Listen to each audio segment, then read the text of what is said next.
사무엘하 22장의 말씀은 이게 좀 독특한 말씀입니다. 이게 왜 독특한 말씀이냐 하면 이 사무엘하 22장의 말씀이 사실은 다른 곳에서도 나온 곳이 있어요. 그게 어디냐? 시편 18편의 말씀에 이 사무엘하 22장이 거의 동일하게 약간 그 틀린 부분이 있습니다. 왜냐하면 시편 그 18편 말씀 같은 경우에는 여호와께 그 드리는 그러한 시편의 노래 가운데에 들어간 그러한 말씀이라고 한다면 이 사무엘하 22장 같은 경우는 다윗의 그러한 모든 여정들을 마무리하면서 드리는 시편이기 때문에 약간의 차이는 있지만 그러나 동일한 시편입니다. 이 특별히 사무엘하 22장의 이 시편의 말씀, 시편 18편에 나와 있는 이 말씀의 특징은 다윗의 그 이전까지의 그 모든 삶에 대한 그러한 부분, 그리고 그가 하나님에 대하여서 이해하였던 그러한 모든 부분에 대하여서 정리하며 나와 있는 것이 바로 이 사무엘하 22장의 말씀입니다. 왜냐하면 다윗이 자신의 그러한 사무엘 상하의 그러한 여정을 다 마무리하면서 고백하며 부르는 시편이 바로 노래가 바로 이 사무엘하 22장의 말씀이기 때문입니다.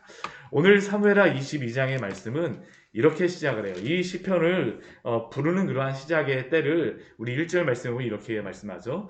여호와께서 다윗을 모든 원수의 손과 사울의 손에서 구원하신 그날에, 여호와 하나님이 그 모든 원수의 손, 특히 사울의 손에서 다윗을 구원하신 그 날에 다윗이 하나님께 고백한 시가 바로 이 시입니다. 그 모든 원수, 우리가 지금까지 보았었잖아요. 많은 다윗의 그런 원수, 그리고 또 특별히 그 원수 중에서 가장 두려운 대상이 누구였습니까? 사울이었습니다. 그렇죠? 사울의 다윗을 쫓아다니면서 고난 가운데에, 환난 가운데에 그가 구원받은 그날에 그가 어떻게 그 모든 상황 가운데서 이겨냈는가를 바로 오늘 이 시편을 통해서 고백한다는 것이죠. 우리 성도가 살아가다 보면 고난이 없고 환난이 없는 사람이 누가 있겠습니까? 그렇죠? 환난과 고난이 누구나 다 있는 그러한 상황에서 그 상황에서 어떻게 우리가 이겨낼 수 있느냐? 다윗은 그것을 이긴 그러한 고백을 이렇게 고백합니다. 첫 번째 그가 이 고난을 감당할 수 있었던 이유는 여호와 하나님이 그에게 충분하였기 때문이다라고 그가 고백을 하죠. 무엇을 할 수 있습니까? 여호와 하나님에 대해서 그가 고백하는 것이 있어요. 우리 2절과 3절 말씀에 보게 되면 그가 여호와 하나님에 대하여서 고백하는 그러한 고백이 있죠. 여호와 하나님은 그에게 어떤 분이셨습니까? 나의 반석이요, 나의 요새시요, 나를 위하여 나를 건지시는 자시요, 내가 피할 나의 반석의 하나님이시요, 방패시요, 구원의 뿌리시요, 높은 망대시요, 피난처시요, 구원자시요, 폭력에서 구원하시는 바로 분이 바로 다윗에게 여호와 하나님이셨습니다. 하나님이 바로 이러한 하나님이세요. 다윗을 이 모든 상황 가운데서 구원하셨던 그러한 분이 바로 이러한 분이셨습니다. 그런데 오늘 다윗이 여호와 하나님이 반석이요 요새요 건지시는 자요 반석의 하나님이시요 방패요 구원의 뿌리시요라고 이렇게 고백하는데 여기서 굉장히 중요한 한 단어가 있어요. 이게 뭐냐 하면 이렇게 여호와 하나님에 대해서 고백하면서 그가 나의 반석이요 나의 요새시요라고 하면서 나라는 것을 강조합니다. 다윗에게 여호와 하나님은 멀리 있는 하나님, 성경 속에 있는 하나님, 그냥 그가 귀로만 들었던 하나님이 아니라 바로 그의 인생 가운데 하나님께서 반석이 되어 주셨고 요새가 되어 주셨고 건지시는 자가 되어 주셨고 반석이 하나님이 되어 주셨고 방패가 되어 주셨고 구원의 뿔이 되어 주셨고 높은 망태가 되어 주셨고 피난처가 되어 주셨고 구원자가 되어 주셨더라고 그는 고백하고 있는 겁니다. 여호와 하나님은 그에게 경험적으로 알게 된 하나님, 체험적인 하나님, 실제로 이러한 하나님께서 다윗을 다 지키시고 보호하시고 고백하셨다라는 게 바로 다윗의 고백이죠. 사랑하는 성도 여러분, 우리에게 하나님은 어떠한 분이십니까? 다윗과 같이 나의 반석이요, 나의 요새시요, 나의 피난처시요, 나의 구원의 뿌리 되십니까? 다윗에게 하나님은 실제로 이러한 하나님이었어요. 이게 우리에게도 너무나도 중요하죠. 바로 이러한 하나님께서 다윗에게만 살아계셨던 하나님이 아니라 어떠한 위험 가운데에서도 우리를 또한 이렇게 지키시며 보호하시는 하나님이심을 믿으시기 바랍니다. 우리의 삶은 그래서 여호와 하나님으로 충분합니다. 고난도 많았지만 그러나 그 고난 가운데에서도 구원하시는 하나님으로 충분하였기 때문에 다윗은 바로 이러한 고백을 드리고 있는 겁니다. 하나님이 어떠한 분이신가 체험적으로 알게 되어진 하나님. 우리의 믿음이라는 것은 그래서 믿음의 대상이 분명해야지 우리의 믿음이 확실할 수 있습니다. 우리의 의지가 중요한 것도 우리가 믿는다라고 하는 게 우리의 의지가 분명히 들어있는 것이지만 우리의 믿음의 대상이 어떠한 분인가라는 것에 대해서 분명하지 않다면 그 믿음은 망상입니다. 참된 믿음이 되어질 수가 없어요. 우리의 하나님이 누구신가를 아십시오. 우리에게 하나님이 정말로 이러한 하나님이십니까? 이러한 하나님을 믿으시기를 축원합니다. 그리고 이러한 하나님은 다윗은 어떻게 하였을까요? 이러한 하나님으로서 멀리 있는 하나님이 아닙니다. 다윗은 이러한 하나님이 나의 하나님, 나의 요새, 나를 위하여 건지시는 자가 되신 그러한 그 중요한 이유가 무엇일까요? 바로 이러한 환난과 고난 가운데에 다윗은 기도하였습니다. 우리 4절 말씀에 보게 되면 이러한 하나님에 대해서 다윗이 알았기 때문에 그거 어떻게 합니까? 내가 찬송받으실 여호와께 아뢰니 내 원수들에게서 구원을 받으리로다 라고 고백을 하죠. 7절 말씀에도 보게 되면 환난 중에서 여호와께 아뢰었습니다. 나의 하나님께 아뢰었습니다. 하나님을 믿기 때문에 하나님께 기도하고 간구하는 것이죠. 아뢰고 부르짖고 기도하고 기도하였던 삶이 바로 다윗의 삶이라는 것을 우리는 기억해야 합니다. 이 많은 시편의 고백이 무엇일까요? 바로 다윗의 찬양이자 다윗의 기도의 고백입니다. 내가 여호와께 아뢰니 내 원수들에게서 나는 구원을 받으리로다. 하나님이 이렇게 구원하시고 나서 하나님이 다윗에게 무엇이 되어주셨을까요? 찬송이 되어주셨다라고 우리 4절 말씀에 보면 말씀합니다. 내가 찬송받으실 여호와께 아뢰리니 나를 구원하신 하나님을 의지하면 의지할수록 정말로 그분에게서 구원을 의지하고 기도하고 그분에게서 구원을 받게 되면 그 하나님을 찬송할 수밖에 없게 되죠. 이게 참 믿음의 선순환입니다. 믿음의 선순환이에요. 하나님의 어떠한 분인가를 알고 하나님께 기도한 사람은 하나님의 구원을 경험하게 되어집니다. 그러면 그 찬송이 어떡할까요? 더 넘칩니다. 더 풍요로워지죠. 다윗이 구원을 받았던 그 상황들이 어떠한 상황입니까? 우리 5절 말씀 보게 되면 사망의 물결, 불의의 창수. 사망의 물결과 불의의 이 창수는 이 파도입니다. 불의의 이 창수, 이 불이라고 하는 단어가 벨리알이라는 그러한 의미예요. 이게 사망이 당연히 임할 수밖에 없는 그러한 물결과 같은 사망의 물결과 같은 그 죽음의 파도가 나에게 몰려올 때 불의의 창수, 이 사단의 그러한 큰 파도가 나를 엄몰할 때 죽을 수밖에 없습니다. 나의 영혼이 두려울 수밖에 없죠.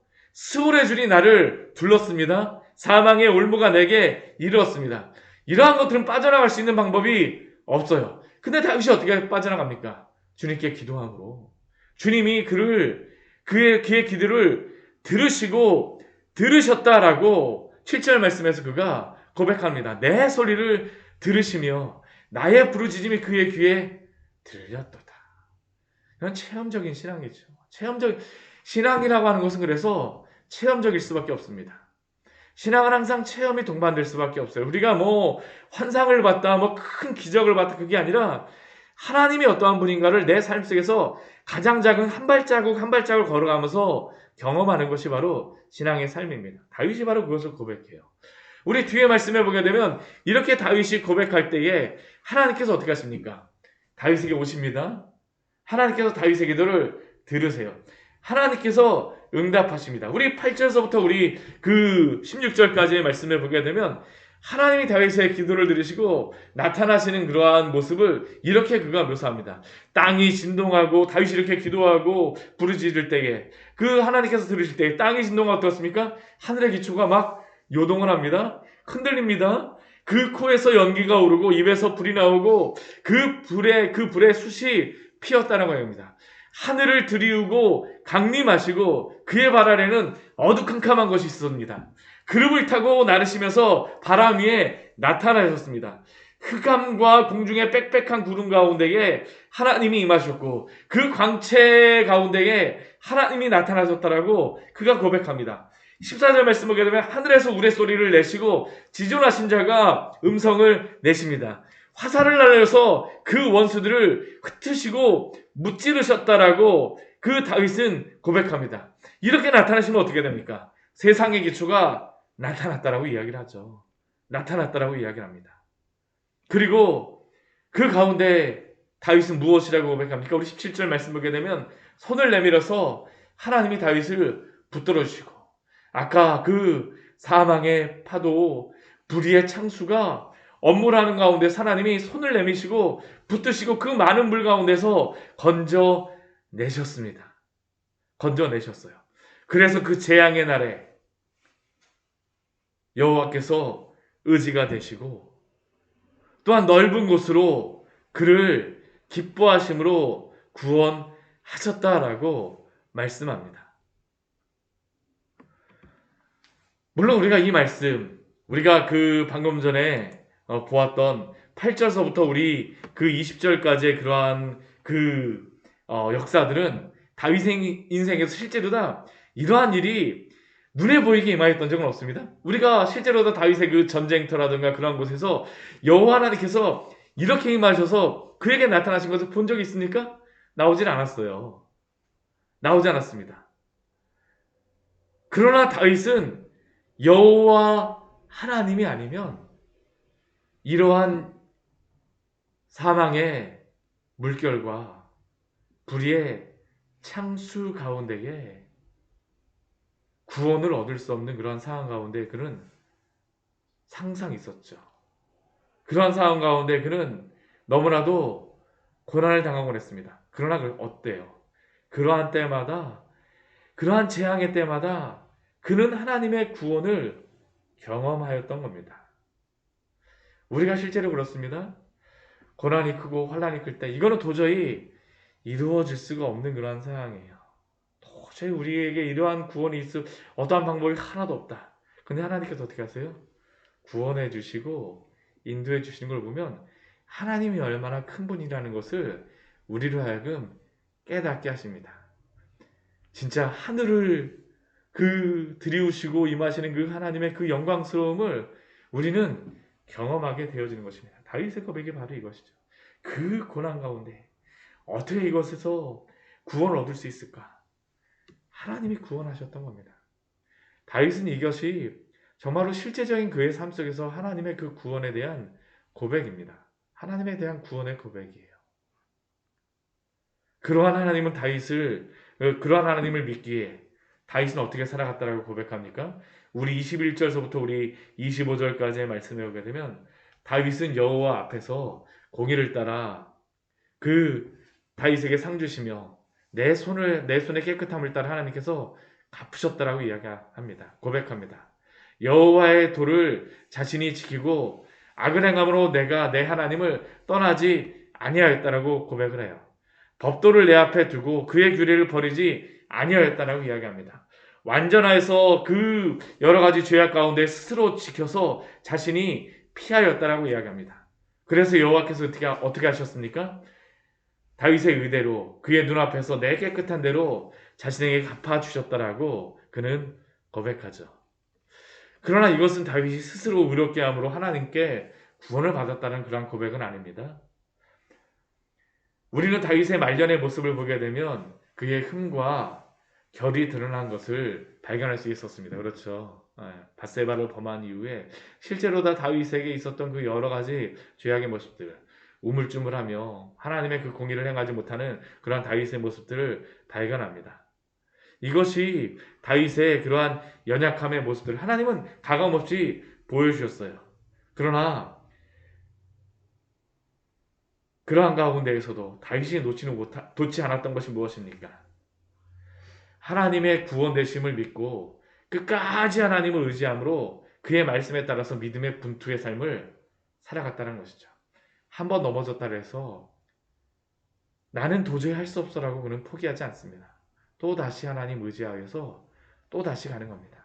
내가 한번 실패했지만 또 다시 하나님 의지하여 그 상황 가운데서 하나님 의지하고 충성하고 하나님 앞에 나아가는 겁니다.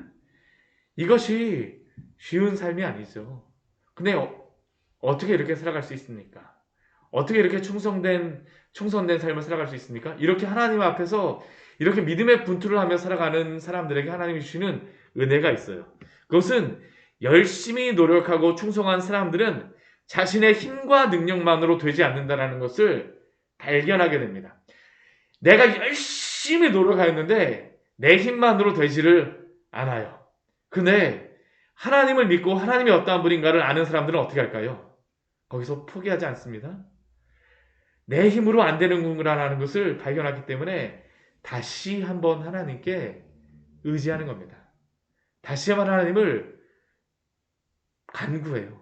다시 한번 하나님께 기도합니다. 나의 한계를 보는 순간 하나님의 그 위대하심을 다시 한번 간구하며 의지하는 것이 바로 믿음으로 살아갔던 성도들의 그러한 고백이에요.